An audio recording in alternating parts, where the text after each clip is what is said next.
kan ilmaa kan hafuura qulqulluu Waaqayyo tokkotti ni amanna. Ameen. Maatiiwwan Waaqayyoo biyya keessaa biyya alaa iddoo dhiyoodhaa iddoo fagoo kan jirtan marti maqaa Waaqayyo isa jiraataatiin attam jirtu. Nagaa faraarri Waaqayyoo kadhannaan haadha Yesuus Kiristoos eegumsaan ergamootaa waadaan qulqullootaa hunduma keenya faana haa jiraatu. Buurri ishee tulloota qulqullaa'an keessaadha. Dhugaadhumatti maatiiwwan Waaqayyoo waggaadhumatti hagayya 7 Tsinsataa Maaramii jedhameetu kabajama.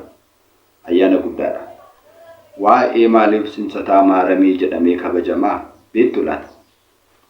Mata duree isaa irratti isin tuqu akkuma yaale buurri ishee tulloota qulqullaa'an keessaadha jedha Daawit. Faarsaa 86 yookaan 87 lakkoofsa tokko irratti. Buurri ishee jechuun hundeen ishee abbooti isheen irraa dhalattee warra eebbifaman keessaatii kan eebbifamteedha jechaadha. Giftiin keenya dubaroo Maaramii beektu laata?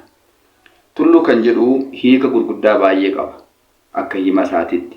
Sana keessaatii warra qulqullaa'an warra eebbifaman keessaa kan eebbifamteedha jechaadha. Isaan eenyu fa'i beektu laata? Karaa dabraa raajaan Waaqayyo Isaayaas matsaafa raajii isaatii boqonnaa 1 lakkoofsa 9 gubbaa irratti utuu Waaqayyo sanyii filatamaa sanyii gaarii nu hambisuudhaa baate sila akka warra Sodoomiif Gamoraa fakkaannee taanes zariin keenya lafarraa bannee dhumna turre jedha. Sanyii filatamtuu kan jedhamte giftii keenya Maaramii. Sanyii filatamtuun kun eenyurraa dhalatte? Yoom dhalatte? Akkamittiin dhalatte? Akkamittiin guddatte? Beektu laata? Akka armaan gaditti waliin barannaa Waaqayyo nu barsiisu.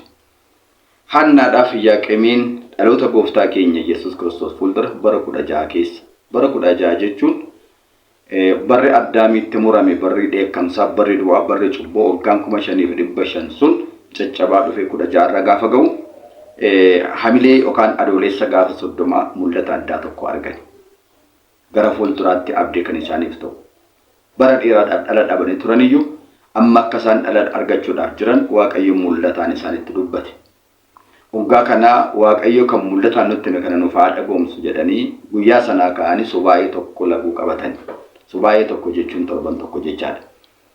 Naasii tokkorraa kaasanii hanga naasii 7tti subaayeedhaan turan. Naasii 7 gaafa ga'u ergamaan Waaqayyo gara isaanii dhufee kadhannaan keessan isinii dhaga'ameeraatii ol bukkee ciisaa kanaan booda mucaa argattu ittiin jedhee isaan eebbisee biraa deeme. Haaluma kanaan gaafa naasii 1dha giftiin keenya dubaroo Maaramiin garaa Haannaa keessatti haftee jechaadha. Beektu laata? Kanaaf Tsinsataa Maaramii jedhameetu kabajama. Garaa Haannaa keessa teessee otoo jirtu giftiin keenya Maaramiin ajaa'iba gurguddaa baay'ee hojjette. Sana keessa lamaan isinitti hima. Tokko firri Haannaadha. Maqaan isaa Saaminaas kan jedhamu boqotee jennaan dadhabbii Maaramiidhaan otoo jirtu Haannaan boo'icha isaa deemtee gaaddidduun ishee saaxinii Saaminaas irra gaafa jedhu Saaminaas saaxinii sana rurrukutee saaxinii sana banee ka'ee dhaabbatee waa'ee giftii keenya Maaramii ishee garaa Haannaa keessa jirtu raajii dubbachuu jalqabe jechaadha. Amma rifeensa mataa isheetii tokkichallee kan sanyii Addaam keessaa ga'u tokko hin jiru jedhanii ergamoonni yommuu galatoo dhiyeessaniif nan arge jedhee waan arge dhugaa ba'ee jechaadha. Beektu laata? Kan lammataa ammas Barsaabaa kan jedhamtu firri Haannaadhaa jaamaa turte. Haannaan ulfaa'u ishee gaafa dhageessu utuun ija koo arga ta'ee dhaqee argee gammadee maal taalaata qabaa nageessaa garuu waanuma alleefu dhaqeen garaa ishee harka kootiin qaqqaba jettee deemtee jedha. Garaa Haannaa kana qaqqabdee gaafa giftiin keenya Maaramiin achi keessa sochootu gaafa agartu ija ishee qabattee galanni Waaqayyoof haa ta'u jettee gaafa galateeffatu iji ishee banameefii jedha. Beektu laata? Haaluma kanaan Ayhuudoonni miqqanyoonni itti duulanii ajjeesuudhaaf jedhan. Kottaa Haannaan ishee ulfooftee jirtu kun haadha Waaqayyoo jechaa jiru.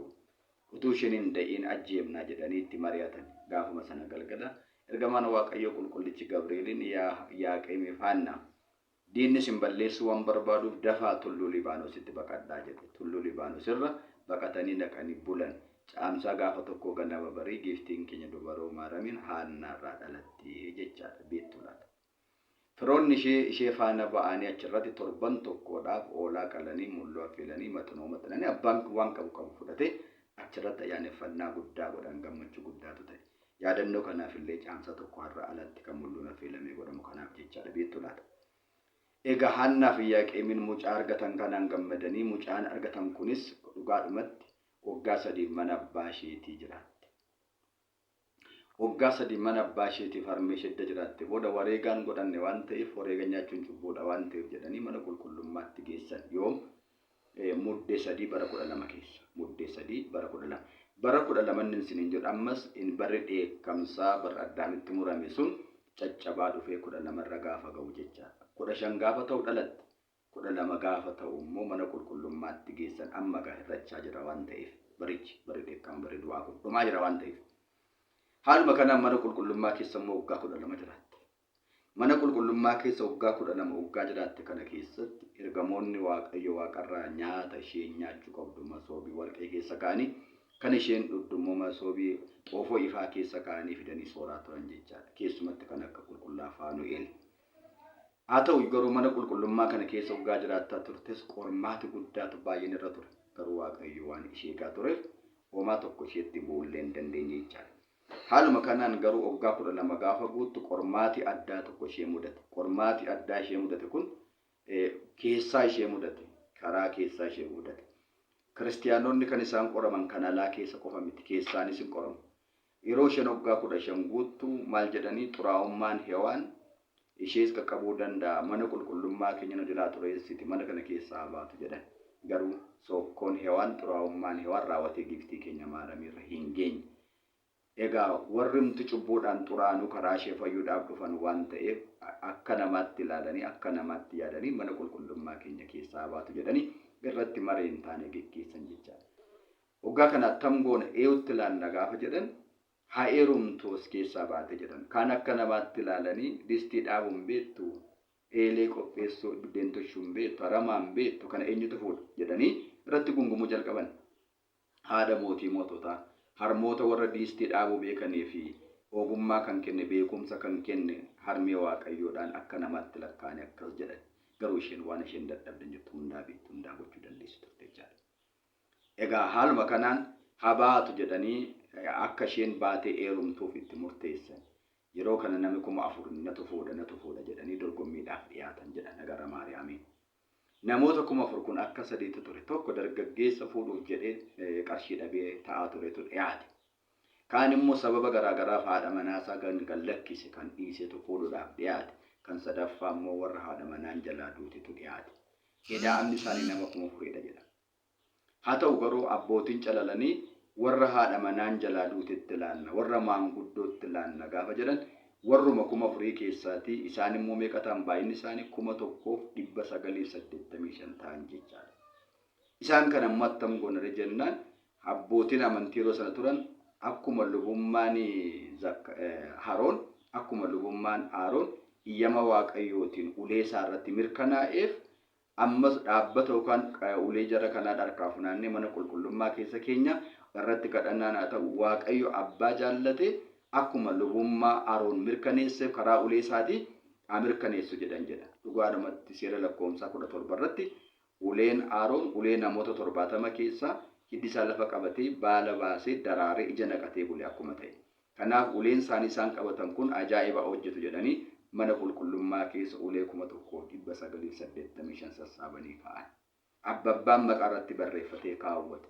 Ulee kana keessaati uleen Aaroon akkuma adda ta'e uleen maanguddicha Yoosef yookaan dhaabbannaan maanguddicha Yoosef hiddi isaa lafa qabatee daraaree ija naqatee bule. Achumaan immoo Yoosefitti haa kennamtu kan jedhamu irratti barraa'ee jechaadha. Haaluma kanaan Yoosef maanguddichi mana isheetti fudhatee mana isaatti fudhatee galee kaadhimaa Yoosef jedhamti jechaadha. Kaadhimaa jechuun maal jechuudha? Isa kana immoo qabxittaanuu oliin barannaa Waaqayyo nama yeroo sanaa nu haa taasisu. Sadhageenyaan Waaqayyo nu haa eebbisu. Sanyii gaarii kana kan nuuf kenne galanni Waaqayyootiif haa ta'u. Kana xumureeraa qophiittaanu itti fufu. Yeroo